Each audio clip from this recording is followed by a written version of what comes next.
वाली बहू। नरेश की माँ अपने बेटे से मिलने दिल्ली आ रही है। इस बात का पता चलते ही नरेश के दिल में हलचल मच जाती है। नरेश अपनी माँ के स्वागत की तैयारी में लग जाता है। साथ ही उसे डर भी सताने लगता है कि उसकी माँ कहीं अपनी पुरानी जिद पर फिर से बैठ ना जाए। हे भगवान, इस बार बचा लो। अगले साल पक्का माँ की जिद पूरी कर दूंगा। तभी दरवाजे की घंटी बजती है। नरेश दरवाजा खोलता है तो सामने अपने मकान मालिक को देखकर हैरान हो जाता है, क्योंकि उनके साथ एक सुंदर सी लड़की भी थी। नमस्ते अंकल, कुछ काम था, मुझे बुला लेते। आपने क्यों कष्ट किया? अरे नहीं नहीं, इसमें कष्ट कैसा। मैं तो बस तुम्हें रीना से मिलवाने आया था। आज से रीना तुम्हारे साथ इसी फ्लैट में रहेगी। अंकल, कोई लड़का फ्लैटमेट नहीं है? एक अनजान लड़की के साथ रहना मेरे लिए थोड़ा अजीब होगा। देखो नरेश, मैं तुम्हें पहले भी बता चुका हूँ कि इस फ्लैट में तुम्हें किसी ना किसी के साथ एडजस्ट करना ही होगा, या फिर तुम अकेले पूरे फ्लैट का किराया दे दो, मैं किसी को नहीं रखूंगा। नरेश अपने मकान मालिक की बात सुन के रीना के साथ रहने के लिए तैयार हो जाता है, पर अंदर ही अंदर उसे ये बात खाने लगती है कि वो अपनी माँ को क्या जवाब देगा जब उसकी माँ रीना के बारे में उसे पूछेगी। दिन बीतने लगते हैं। नरेश और रीना अच्छे दोस्त भी बन जाते हैं, पर अभी भी नरेश अपनी प्रॉब्लम का सलूशन नहीं ढूंढ पाता। एक दिन नरेश बहुत परेशान सा बैठा होता है। तभी रीना उसे पूछती है, क्या हुआ नरेश, तुम काफी परेशान लग रहे हो, सब ठीक तो है ना? हाँ सब ठीक है, बस एक छोटी सी प्रॉब्लम है। वो एक्चुअली 2 दिन बाद मेरी माँ मुझसे मिलने आ रही है। अरे तो इसमें प्रॉब्लम क्या है, ये तो खुशी की बात है।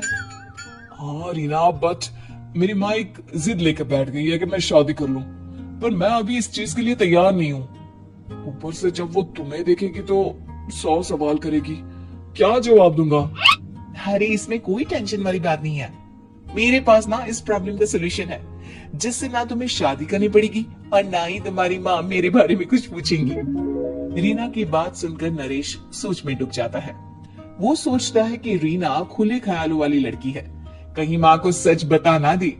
नरेश को सोच में डूबा देखकर रीना कहती है, अरे क्या हुआ, किस सोच में पड़ गए?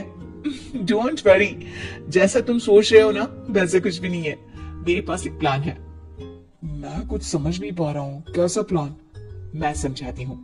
हम ना एक कॉन्ट्रैक्ट मैरिज कर लेते हैं। फिलहाल मेरे पास जॉब नहीं है, तो तुम इस रूम का किराया दे देना जब तक तुम्हारी माँ यहाँ रहेंगी, सिर्फ तब तक।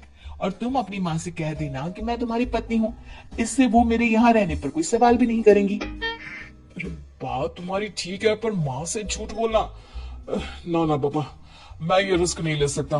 कोई और आइडिया दो ना तुम। देखो मंजूर हो तो बोलो, वरना सच बता दो, मुझे कोई प्रॉब्लम नहीं है। रीना की बात सुनकर नरेश सोच में डूब जाता है। बहुत सोचने के बाद जब उसे कोई रास्ता नहीं मिलता, तो वो रीना के बताए हुए रास्ते पर चलने के लिए तैयार हो जाता है। वो रीना से बात करता है और अपनी माँ की पसंद और नापसंद के बारे में बताता है। रीना भी नरेश की सभी बातों को ध्यान से सुनती है, ताकि कहीं उससे कोई गलती ना हो जाए। आखिर वो दिन भी आ जाता है जब नरेश की माँ उससे मिलने दिल्ली आ जाती है। नरेश अपनी माँ को फ्लैट पर लेकर जाता है।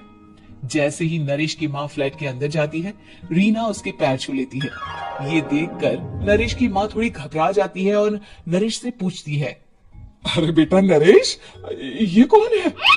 माँ ये आपकी बहू रीना है। माफी चाहता हूँ, सब कुछ इतनी जल्दी में हुआ कि आपको बता ही नहीं पाया, इसलिए सोचा कि क्यों ना आपको सरप्राइज दिया जाए। अरे बेटा, मैं तो बस तेरा घर बसा हुआ देखना चाहती थी। हाँ बहुत अरमान थे अपनी इकलौती बेटी की शादी को लेकर, लेकिन कोई बात नहीं, शायद किस्मत को यही मंजूर होगा। ये कहते ही नरेश की माँ रीना को गले लगा लेती है। रीना बेटिया, मेरा बेटा ना थोड़ा नादान है, पर तुम काफी समझदार लगती हो, और मैं जानती हूँ कि तुम इसका बहुत अच्छे से ध्यान रखोगी। माँ आप चिंता मत कीजिए, मैं सब संभाल लूंगी। नरेश की माँ अपने बहू और बेटी के साथ खुशी खुशी रहने लगती है। दिन बीतने लगते हैं। नरेश की माँ और रीना का रिश्ता बहुत मजबूत होता चला जाता है। वो दोनों सारा दिन एक साथ रहती और खूब बातें करती। इधर साथ रहते रहते नरेश और रीना भी एक दूसरे से प्यार करने लगते हैं। दोनों को इस बात का एहसास हो जाता है, फिर भी वो इस बात को छुपा कर ही रखते हैं।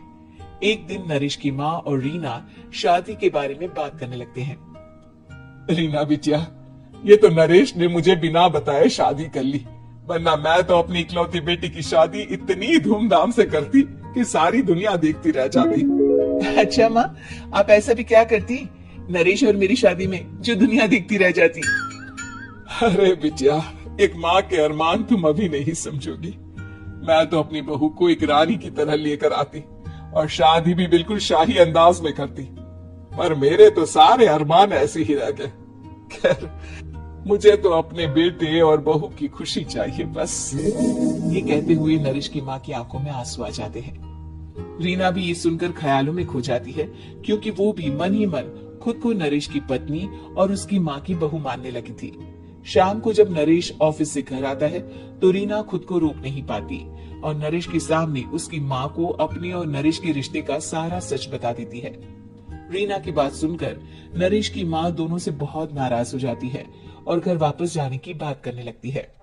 तुम दोनों ने मुझसे सच छुपाकर बहुत ठेस पहुंचाई है मुझे। अब तुम लोगों के साथ नहीं रहना चाहती मैं, कल ही वापस चली जाऊंगी अपने घर। माँ, मुझे माफ कर दो, ये सब मैंने रीना के कहने पर ही किया है, वरना मैं भी आपको कभी ठेस पहुंचाने के बारे में सोच भी नहीं सकता। हाँ माँ, हमने ये सिर्फ आपका दिल रखने के लिए किया, प्लीज हम दोनों को माफ कर दीजिए। तुम दोनों ने मेरे अरमानों के साथ खिलवाड़ किया है, और वैसे भी मुझे अपने बेटे के लिए एक अच्छी लड़की ढूंढनी है, इसलिए मेरा यहाँ से जाना ही बेहतर होगा। माँ की ये बात सुनकर रीना खुद को रोक नहीं पाती। माँ, क्या मैं आपके घर की बहू बनने लायक नहीं हूँ? रीना की बात सुनकर नरेश हैरान रह जाता है। नरेश की माँ भी कुछ समझ नहीं पाती। मैं कुछ समझी नहीं, आखिर तुम कहना क्या चाहती हो? माँ, मैं वो नरेश से बहुत प्यार करती हूँ और साथ ही साथ मैं आपको भी अपनी माँ मान बैठी हूँ। आज जब आपकी बातें सुनी तो खुद को रोक नहीं पाई, इसलिए सारा सच आपको बता दिया। रीना की बात सुनकर नरेश की माँ की आंखों में आंसू आ जाते हैं और वो अपने बेटे नरेश और रीना को गले लगा लेती है। मेरे घर की बहू तो सिर्फ रीना बिटिया ही बनेगी। मैं आज ही तुम दोनों की शादी की तारीख निकलवा दूंगी, बस एक बार तुम्हारे घर वाले मान जाए। उसी दिन रीना के माता पिता भी उनके फ्लैट पर आ जाते हैं। दोनों परिवार आपस में बैठकर बातें करते हैं और शादी के लिए राजी हो जाते हैं।